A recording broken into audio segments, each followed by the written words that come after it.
Ano nga ba ang ayaw at gusto ni Casey sa isang lalaki? Mas alam ko yung ayoko kaysa sa gusto ko. Ayoko nang sinisigawan ako ng lalaki.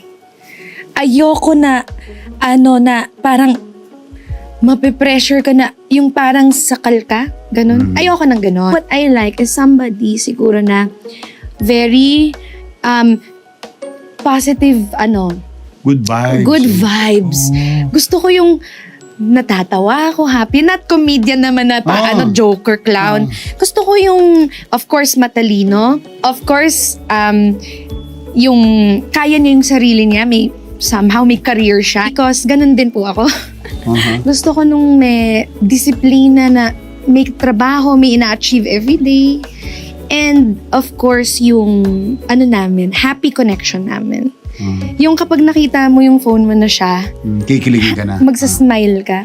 Ang gusto ko lagi akong nakasmile.